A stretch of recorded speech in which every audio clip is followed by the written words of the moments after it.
Hello, everyone. It's Cassandra Williamson. Thank you for being here. This is the Transgender and Diverse Veterans of America Action Group discussion news show. We call it the Cassandra Williamson Show or the Transgender Veteran Show, either way you want to go. But I just want to welcome you all here. It is Friday evening and the weekend is almost here. And tomorrow is, what's the big thing from Alabama anyway? Tomorrow is the Iron Bowl, okay? So tomorrow the game will be held over in Auburn, though, rather than here in Tuscaloosa. So anyway, that's the big news for the weekend. I know Army and Navy. When are they playing a game? Is that tomorrow too? Let me check the Army Navy game thing. I need to see that. Army and Navy. Is that tomorrow? Don't know. I've got to find this out. Or the week after this. December 9th. Okay. It's December 9th. That's next weekend and not this coming, not tomorrow. Okay, good. It's usually later. It's usually the second Saturday in the month anyway. But anyway, so we know about that. Good. Got it.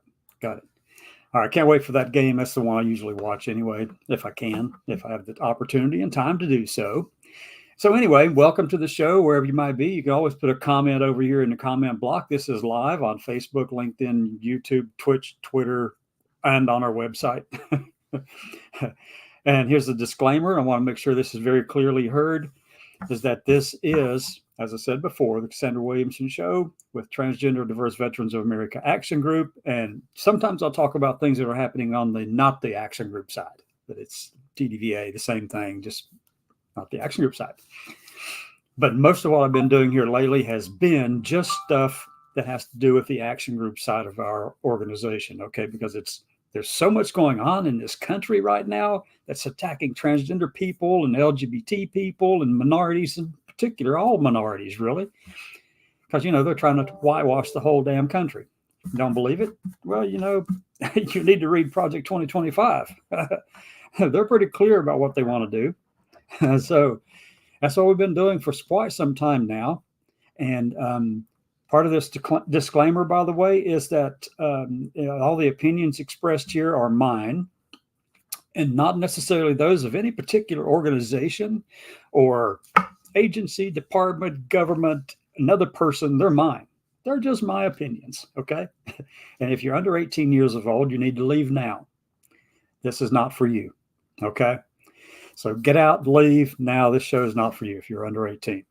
All right, so we can continue our discussion. The last thing we finished up with on talking about Project 2025, it's the Mandate for Leadership. If you're not familiar with it, it's the Mandate for Leadership. As this thing right here, that, I put the big circle on top of that, but Mandate for Leadership. It's a conservative promise. It's for, obviously, if a conservative person wins the election next year, and then on January the 20th of 2025, when they say, so help me God, at noon Eastern, on January the 20th, then this mandate gets handed over to them. But not just the mandate, a whole slew of people already vetted and checked and tested and all of this stuff and gone through their training academies to be ready to step in on day one to accomplish the goals of this Mandate for Leadership, Project 2025. And that's the whole purpose. That's what all this is about. And they're fully capable of doing this, folks, because they've already got buy-in from the presidential candidates on the conservative side. They've been doing this since middle of 1970. And the first time that they put out a mandate for leadership was for President Reagan. And whenever he said, so help me God, on January the 20th of 1981, a little side note for you there, I was in the military then, actually was marching through the streets in the parade for the president. That's the funniest part. So anyway, yeah, we were doing the march. So they did this in 1981, and they were able to accomplish about 2/3 of this document within 180 days of this thing being handed over to President Reagan. They considered that, they looked at that and they learned from that, and they thought that they needed to accomplish more and how to go about doing that. They've tried on and off for a number of years since then to have similar things. Every time the president's there, they have something. Every time the president changes office or whatever, they, make sure there's something along the lines of a mandate for leadership along the way. They've done this since, like I said, 1980. So here we are now, and They tried this. They used the same methodology. They didn't change too much. They handed it off to President Trump in his first term, and obviously he's not going to read the big long document. You got to give it in paragraph with a Big Mac beside it. But anyway, so they tried that, and they got some of their stuff accomplished, but then they weren't really ready. They weren't really totally ready. Now, this Project 2025, on the other hand, this particular thing, it is by far the best and most well-organized document and strategy that I've seen from any organization. The content sucks, but the structure is sound. The plan behind it is sound.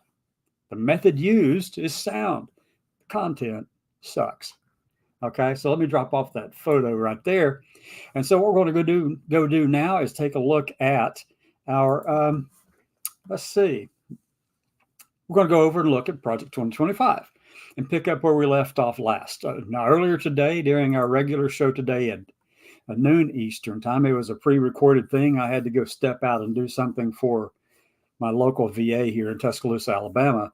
I had to give a little didactic presentation. I gave it on Transaffirming Narrative Exposure Therapy, TA-NET. As one of my friends actually developed that back in 2015 or 16, somewhere around there, developed it out. And it's been a really good, very effective program. And that has been rolled out across the country in many VA systems now across the nation. But that's what I gave a talk on today for about an hour and a half, almost 2 hours. Had a really good conversation with the interns. I'm speaking with the interns at Tuscaloosa VA, the psychology interns. And, it turns out that that's a really good conversation to have because you're laying the foundation for them to go out in the field and do things for LGBT veterans. Because we're here. We're not going anywhere. We're not going to be shoved under the carpet or under the floorboards in the closet. We're not going to be shoved back in. Nope. It's taken too long for us to get out here and to be real in the world. So we're not going to do that, no matter how much you might want to think that you can. We're just not. I'll come and show up on your doorstep. I will definitely come and show up on your doorstep if you are, if your organization is one of those organizations that wants us gone out of the public view. Well, we'll definitely bring it right to your door. You don't believe it? Well, a couple of weeks ago, I was in D.C. I went and took pictures right in front of the Heritage Foundation, in front of their building. The building is located at 214 Massachusetts Avenue Northeast, Washington, D.C. And so I was there, took pictures, I walked in, said hi. couldn't get an opportunity to meet with Dr. Roberts, president of Heritage, but it was worth a shot, right? But anyway, so if you go around trying to nullify our existence, then I'm going to find a way to get in your face. Because I'm sorry, we're just as American as anybody else. We are deserving of the First Amendment protections as anyone else is. And for you to say that we're not deserving of those things, and you want to remove all references to us in every document in the country, and federally funded documents, regulations, rules, policies, grants, and all that. Well, and by the way, if you think I'm being hyperbolic about this, no, these people are serious, folks, in Project 2025. So let's go take a look at this chapter now. And if you want to have a comment, put it over there in the comment section, and hopefully I can get back to you here in just a little bit, and we'll see what we got, okay? All right, so let's go present over on my share screen. I'm going to go look at the window, click on this, and here. All right, so right now what you're looking at is project2025.org. Go there, go check it out, go explore this site. Go look at everything in it, all their priorities. You can see it all. This is the front page, okay? This is the very front page of this. And they'll talk about they've got like 4 pillars that they talk about: the policy agenda, which is what I'm going to go get into here just shortly. The personnel database, which is what they're building. And if you're interested in applying for this, then please do go over there and sign in. Interested in applying? Sure, absolutely, right there. Go do it. And go check it out. Let's see. I'm not telling you all to go out there and just inundate the system or anything like that to overload their application process. But, it would be, just go explore for yourself. Okay. Then they have the training pillar down here, and that's the presidential academies that they're going to talk that they want to do. They've already started it. So then the 180-day playbook, which is what they want accomplished in the first 180 days. So those are the 4 pillars.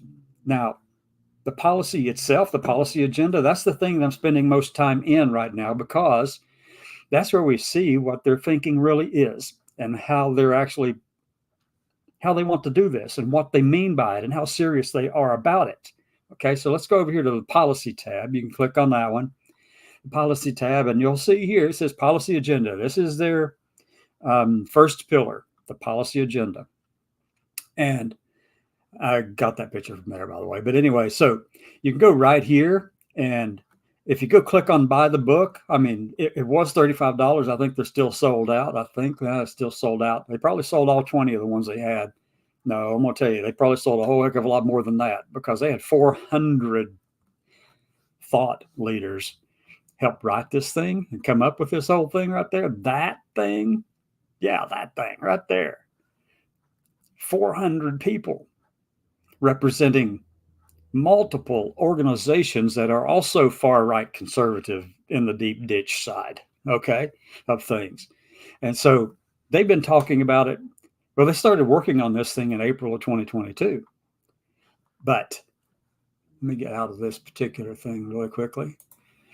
But they started out with maybe, I think it was 25 or 30 organizations joined them. Now there are 80 plus organizations that have joined them and stand with them on this document right here. And if you don't think this is horrendous, well, I do have at the top up here some of the chapters. The last chapter we left off on was 14, I believe. And that one was about, what was it, housing and urban development, I think. Maybe, I think. Ben Carson. I think that was the one. Yeah. So anyway, we finished up in that. And then chapter 15 is the one we're going to start on. However, I want to go review again so that you all see exactly how horrible this document is if implemented. And all you have to do is look at the forward right here. Now, you can download the whole document, read the mandate. That's a PDF document, the whole thing. There's 920 pages of that. You can go download that thing and, peruse it at your leisure. Okay. I don't do all of that kind of thing. What I do is I use the little search button that's on the PDF pages, the magnifying glass, and I'll start looking for terms, gender, transgender, sex, diversity, equity, inclusion, orientation, LGBT, anything like that, and find all references to it. This thing is full of it, and it's not full in a good way. And it starts out in the forward. Okay. So I'll just give you a really quick review of what it is that we're so concerned about and why. We'll go into the forward.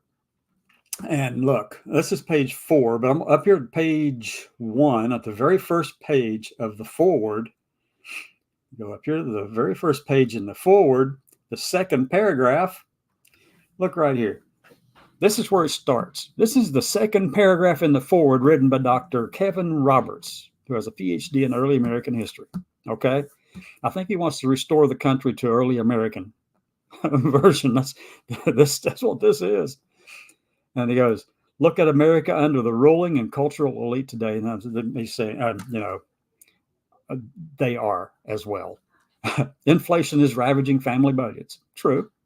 Drug overdose deaths continue to escalate. True. And then children suffer the toxic normalization of transgenderism with drag queens and pornography invading their school libraries. Well, what they're doing here is a classic little trick. See, if they can get you to agree with the first part, which is inflation is ravaging the family budget, and sure enough it is, okay, it's pretty bad out there. And then if they can get you to agree with that first one, then the next one is drug overdose deaths are continuing to escalate. So you got if A and if B, then C must also be true. That's what they're wanting you to think. But the C part of this, the children suffering toxic normalization of transgenderism, that's not true. That's a blatant, flat out lie. But yet, this is in the second paragraph, third sentence in the second paragraph. And it just keeps on going. Now, look, I do want you to know very clearly that they have discovered over more than 50 years of testing and doing this and using this terminology like this. They've discovered over more than 50 years, I'm going to say probably more than that. My goodness, 60, 70, probably 70 years. 70 years. I'll be 65 in May. So, yeah, about 70 years. They've discovered over the years that if you can tag children, anything to do with children in here, and schools and pornography and anything like that, if you can tie all that stuff together with your idea, you're more likely to get it to be a part of the conversation and help you win possible office positions. Okay. And they've discovered that. They know that narrative seems to work, even though it's been blatantly wrong in every case they've used it with. The first time they used it was in like, I don't know, late 40s and early 50s, 1940s, 1950s, when they were talking about desegregation and all that kind of stuff, and actually integrating. Then it was integrating of the African Americans into the military at the time. These same kind of crap was used then. It was used then. You know, they found a narrative that helped them work, that got people all riled up about it and all that. Even though it was false, it's completely false. We already know that to be false, but it seemed to work with a good large portion of the country. Okay. So that's what they've done. So let's go down to page 4, bottom of page 4. This is the bottom of page 4 in the foreword written by Dr. Roberts. Okay. And this one just starts right off. The next conservative president must make the institutions of American civil society hard targets for woke culture warriors, period. Okay, so this starts with deleting these terms, deleting the terms sexual orientation, gender identity, diversity, equity, inclusion, and gender equality, gender equity, gender awareness, gender sensitivity, abortion, reproductive health, reproductive rights, and then the catch-all at the end right here, a comma, and they go, and any other term used to deprive Americans of their First Amendment rights. Out of, nothing stops at that point. It says out of, and any other term used to deprive Americans of their First Amendment rights out of every federal rule, agency regulation, contract, grant, regulation, and piece of legislation that exists. This is militant, folks. They simply don't want to acknowledge anything that they disagree with. And it's not a disagreement based on any kind of science. It's the pseudoscience. It's whatever you call it, creationism, the pseudoscience crap. That's what this is all about. They don't care about the science. Even though they try to persuade people that it is, this is a religious thing to them, folks. This is a religious thing to them. They could care less about the science, but they want to fool you into thinking that they've got all this good science backing up their opinions. In reality, they do not. They're just garbage. They couldn't get those things published in any kind of reputable journal, scientific journal in the world. But they have to go create their own, though, because that's the only way you can do it, and then kind of make everybody think, oh, it sounds academic. It was published over here. Published in the Atlantic once. I'm going, what? Yeah.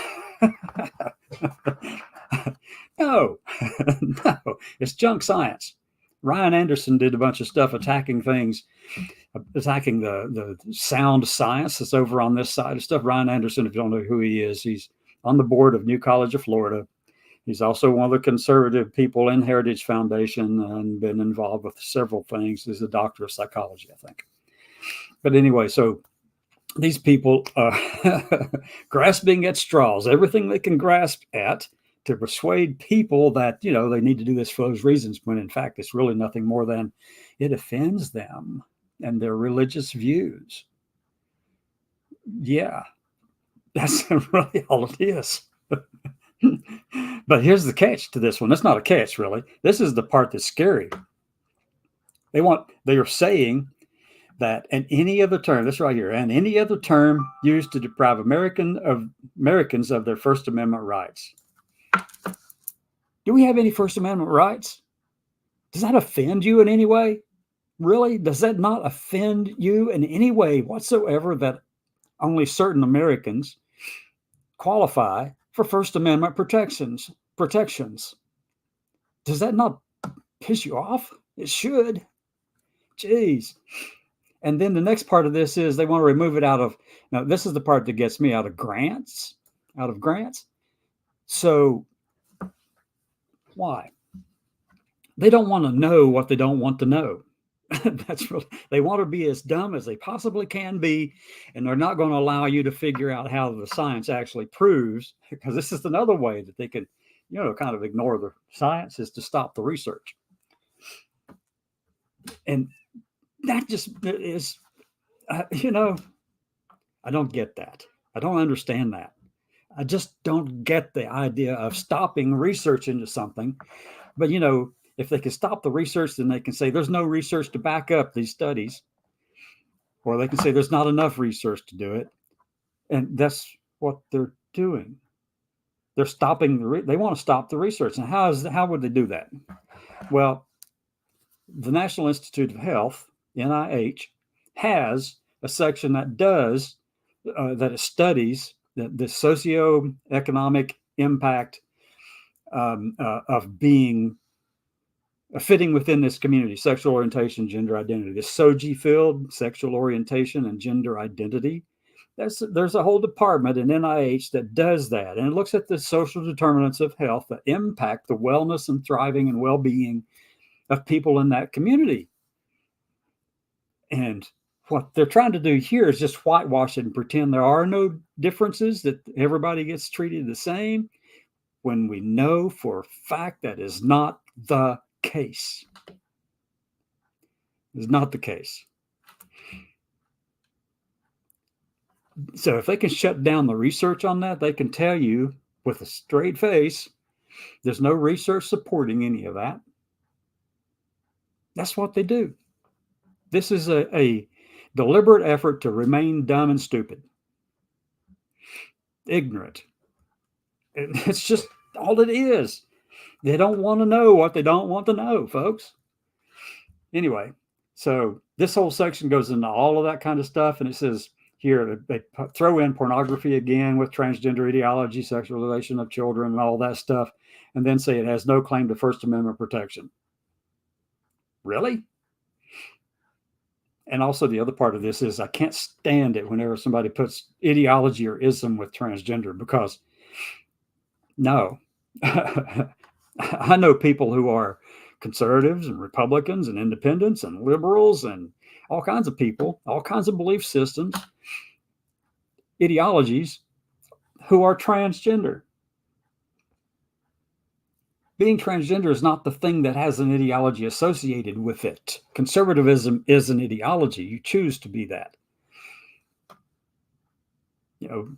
Liberalism is something you choose to follow. But being white, no. You don't get the choice in that one. Being transgender, you don't get a choice in that one either. It's not a decision. You either are or you aren't. That's all there is to it. Okay, that's the forward. All right, now let's go jump into the other chapter, and I'll show you how I do this digging in here.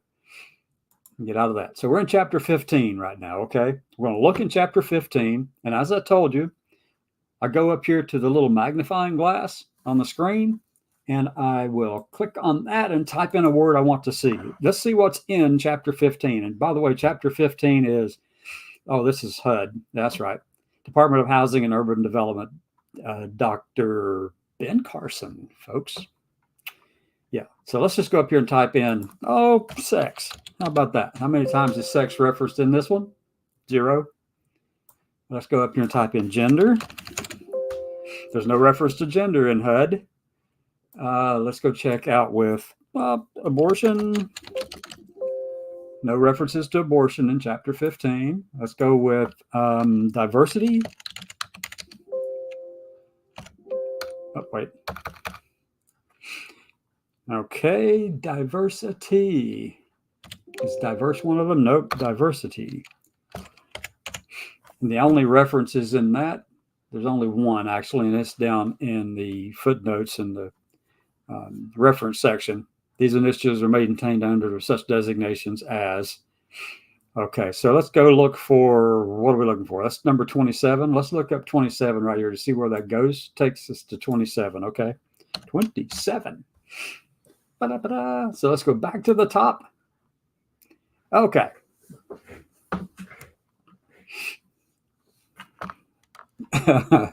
they lumped it all together, okay? First day and first year administrative reforms. Dr. Ben Carson is the author of this chapter, chapter 15. And it says, the new conservative administration can and should implement the following reforms that focus on both people and process. Implementation of these reforms simply requires courageous political leadership across all of HUD's key appointing positions. Okay, so we're just going to skip, executive services, okay. Go down right here to the one that has the 27 attached to the side of it there, because we just searched through the document to find it. The secretary should initiate a HUD task force consisting of politically appointed personnel. This reminds me of back when I was in the military. We all knew that on Soviet submarines, they always had a political officer on there too. Or in ships at sea, there was always a political officer assigned to that ship. There are those people here in this. That's what this is. And let's see, politically appointed personnel to identify and reverse all actions taken by the Biden administration to advance progressive ideology. Okay. There you go. Covered it all. Every darn bit of it. Everything that's mentioned in the foreword by Dr. Roberts, it's all covered right there in this progressive ideology statement by Dr. Carson. Okay. So let me see what else would be in chapter 15 that we can look for. I think we did that already. This is DE&I.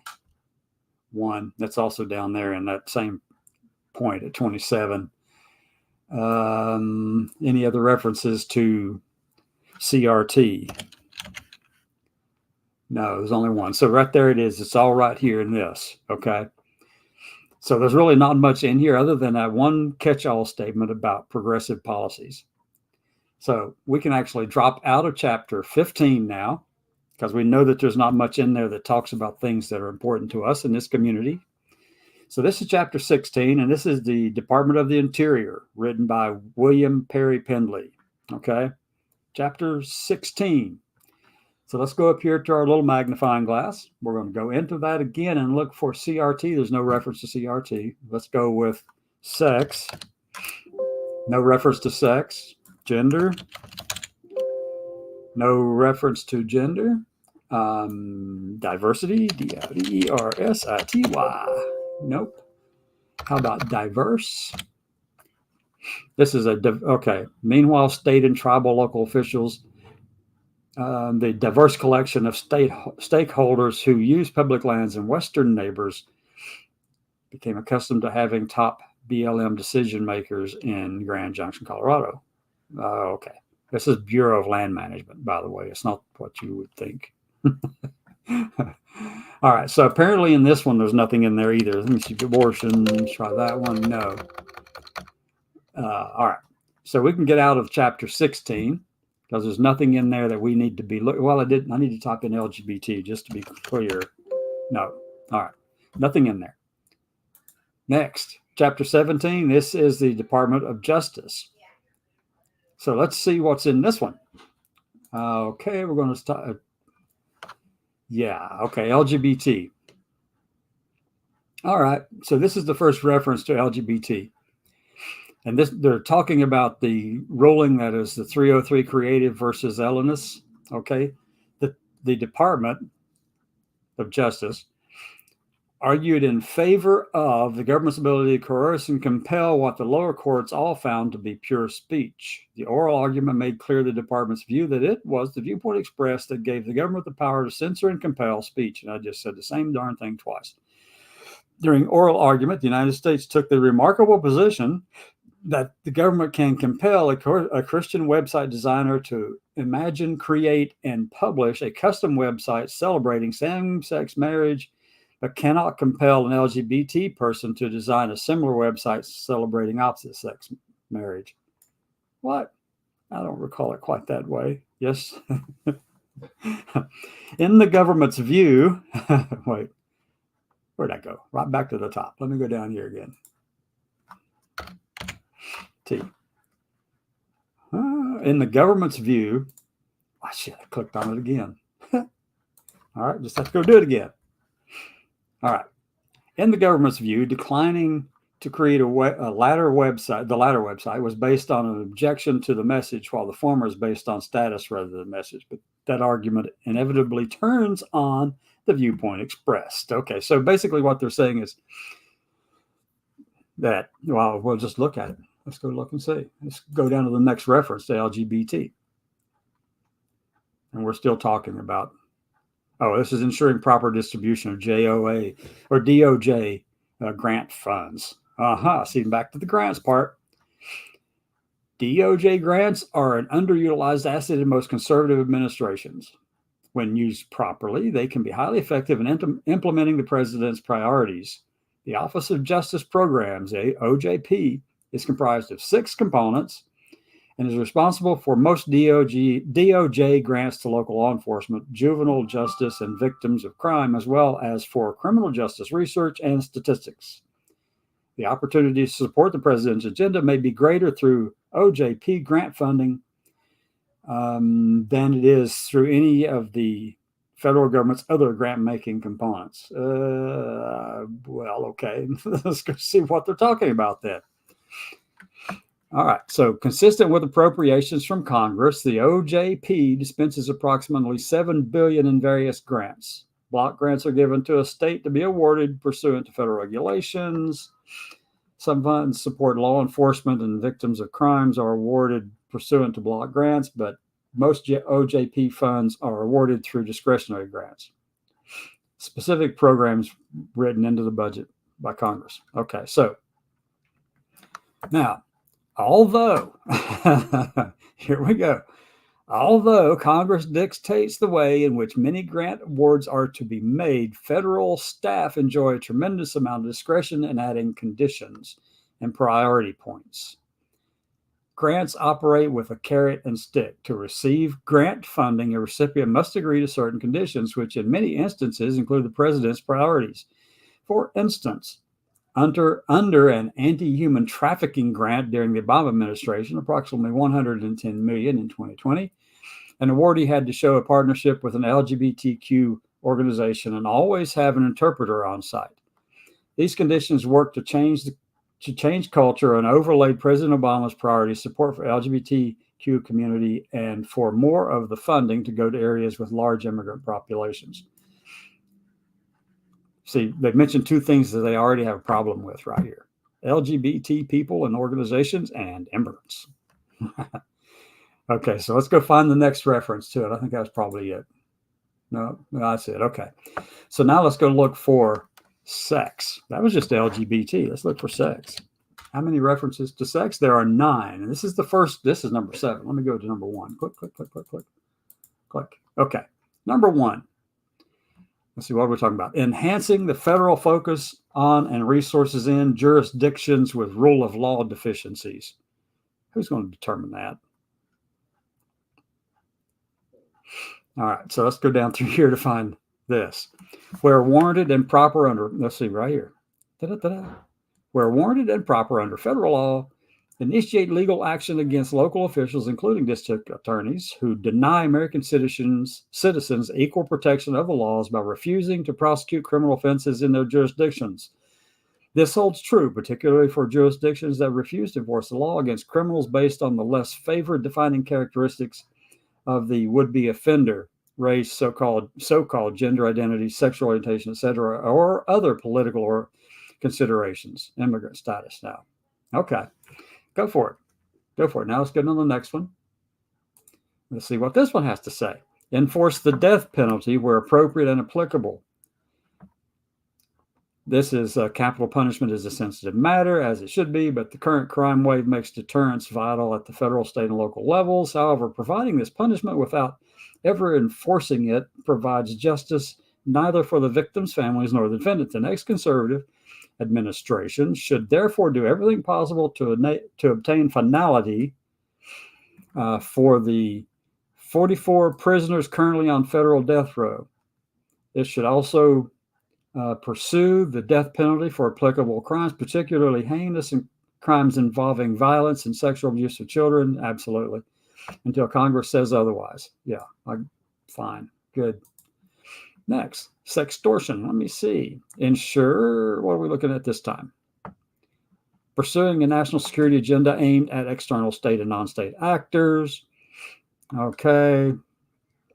And this one is ensure that it is agile enough to devote sufficient resources and attention to other emerging threats that involve federal interests. And let's go down here, such as increases in sextortion, ransomware, and the continued proliferation of child pornography. Agreed. Now let's go down to the next time. Next one. Zealously guarding other constitutional protections. The next conservative administration must ensure that DOJ zealously guards the constitutional rights of all Americans in all that it does. This extends not only to rights implicated in the department's criminal activities, but to all rights enjoyed by the American people, such as the First Amendment. The department should reject any invitation to limit those fundamental promises based on the political ideology of the speech at issue. A recent, and this was back to 303 creative, yes, versus Elenis again, okay? And talking about the same-sex marriage and the Christian websites. So we'll skip down past that one, go there, go on down to the next one. Okay, pursuing equal protections for all Americans by vigorously enforcing applicable federal civil rights laws in government, education, and the private sector. Okay. Even though numerous federal laws prohibit discrimination based on notable immutable characteristics such as sex or race and sex, the Biden administration, through the DOJ, Civil Rights Division, and other federal agencies or entities, has enshrined affirmative discrimination on all aspects of its operations under the guise of equity. Federal agencies and their components have established so-called diversity, equity, and inclusion offices that have become the vehicles for this unlawful discrimination, and all departments and agencies have created equity plans. To reverse this trend, yeah. In other words, they don't want to know about anything that has diverse populations in it, okay?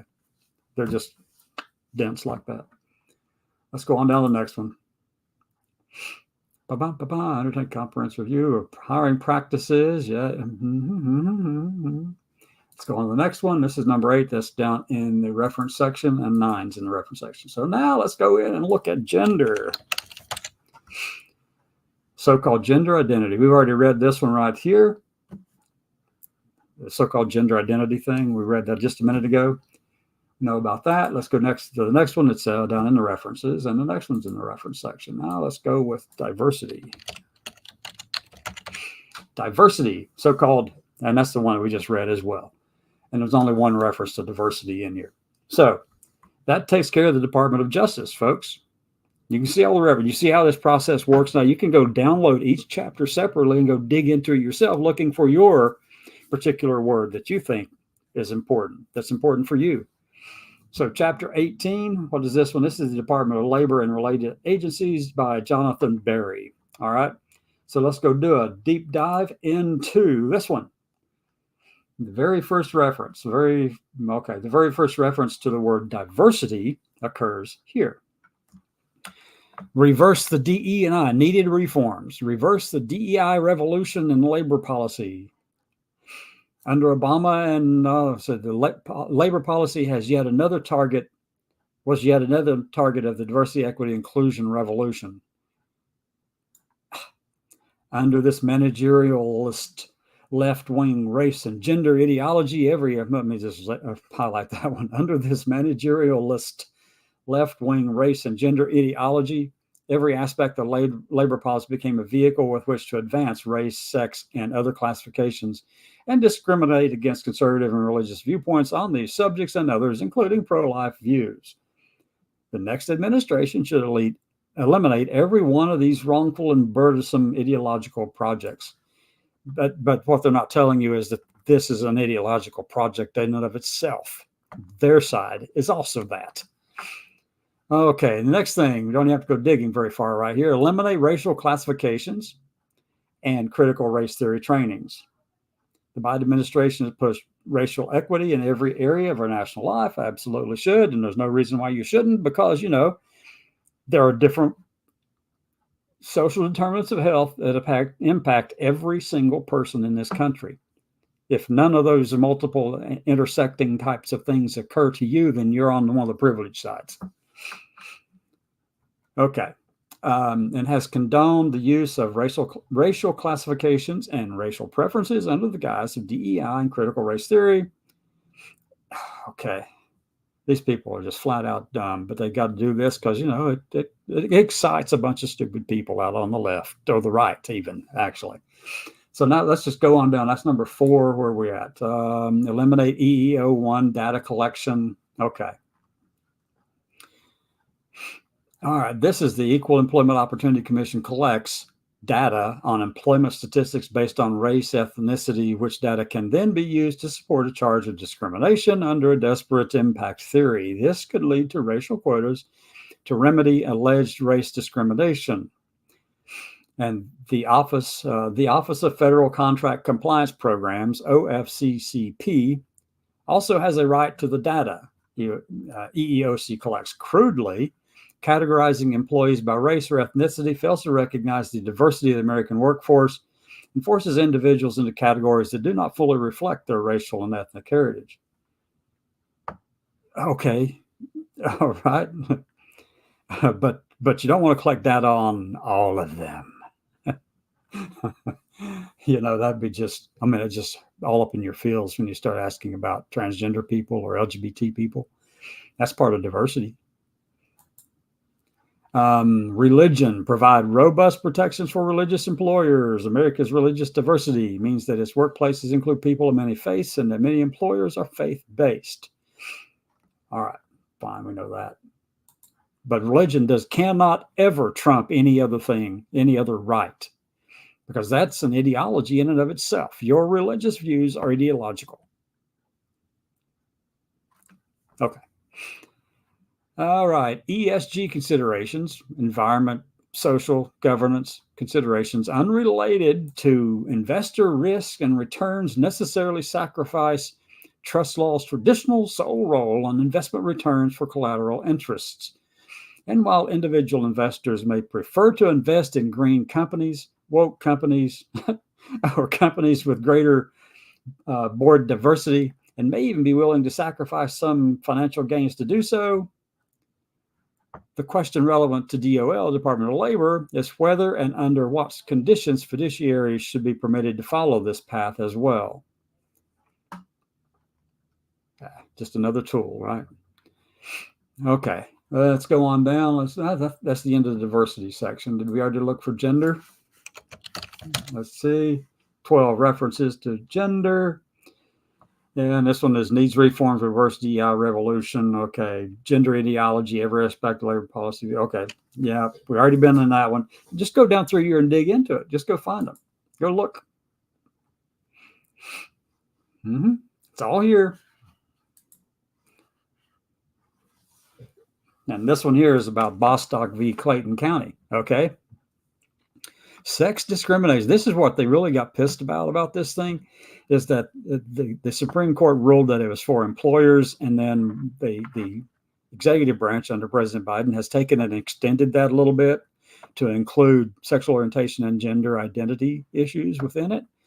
And they didn't think it was appropriate to do that, but they do it all the time. They do it too. Everybody does that. They take an issue and they stretch it a little bit to see how much they can get away with. They all do it.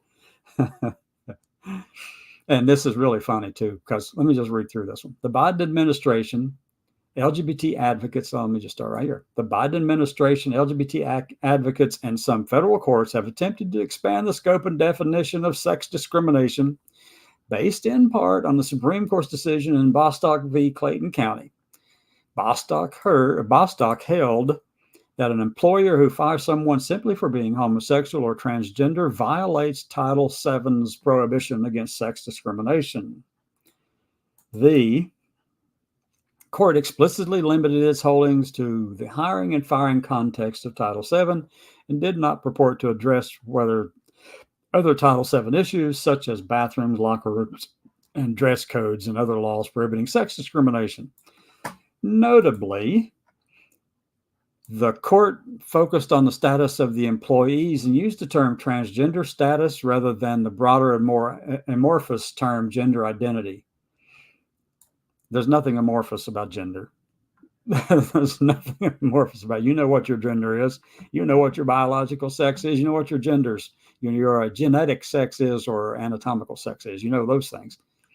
For most of you, the gender and all that lines up. But there is a population, percentage of that population where it does not in every culture on the planet throughout time.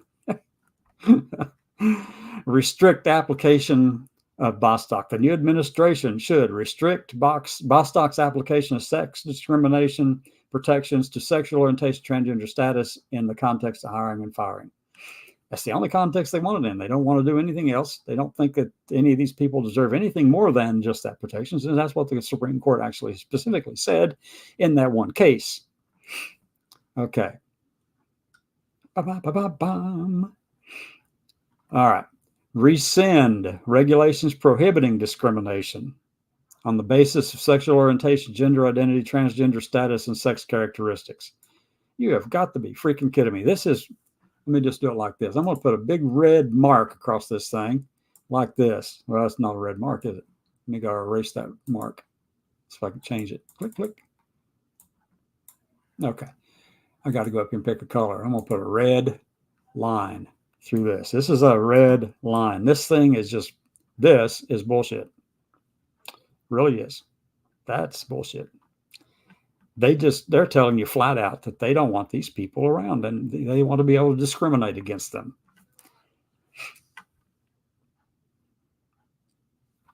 I can't comprehend the ignorance of that. I just can't get it. I don't understand that. Okay. Now let me go over and look at the next point down. Sex discrimination. Here we go.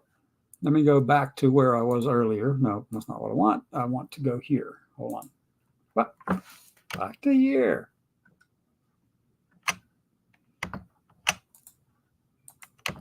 Why is it not increasing this size? Huh. Okay. Well, let me go to gender up here again. Why my eraser up there? Come on. Let me get rid of that. Well, anyway, it won't let me go further. Jeez. Okay. Da, da, da, da, da. Well, V's button. Let's go back down. Okay, sex discrimination. This won't increase the size now. What happened? I've got the wrong cursor on. I need to minimize that again, don't I? And where's that? There it is. All right, we're good now.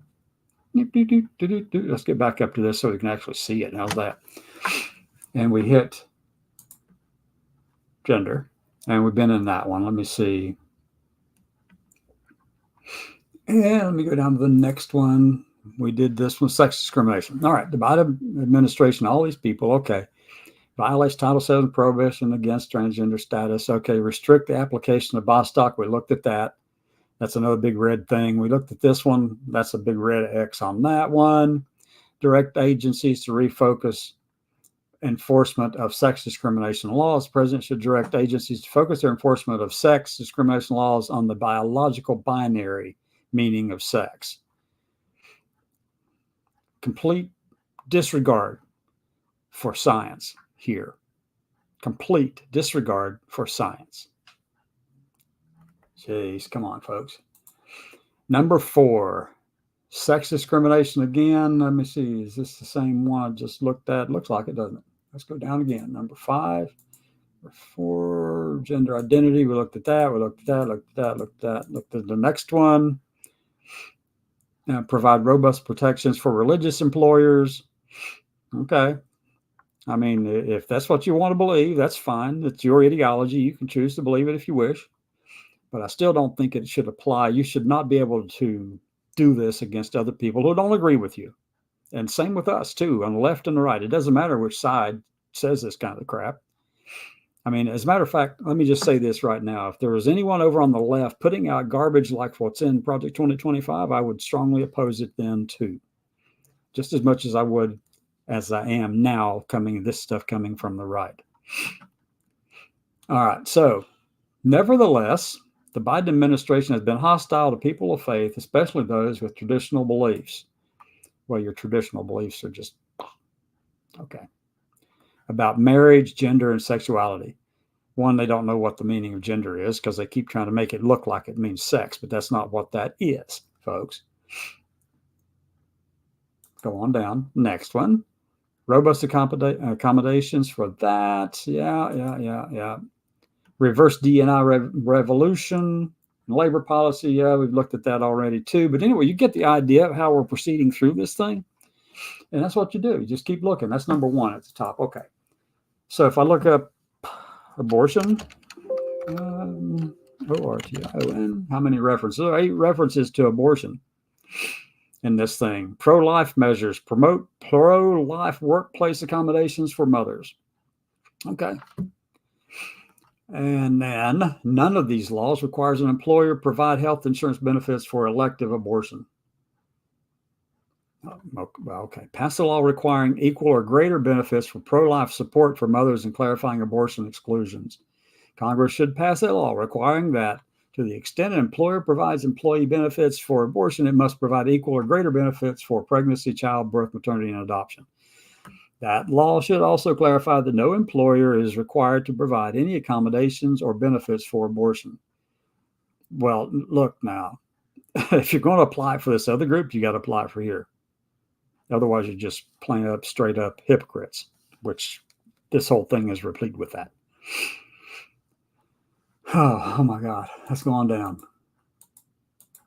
Anyway, you've got the idea of how you go through this thing, and it's really easy to go through and check it out, okay? It's all here, every bit of it. So that is chapter, what are we at? Let's go back to the top of this page. 18.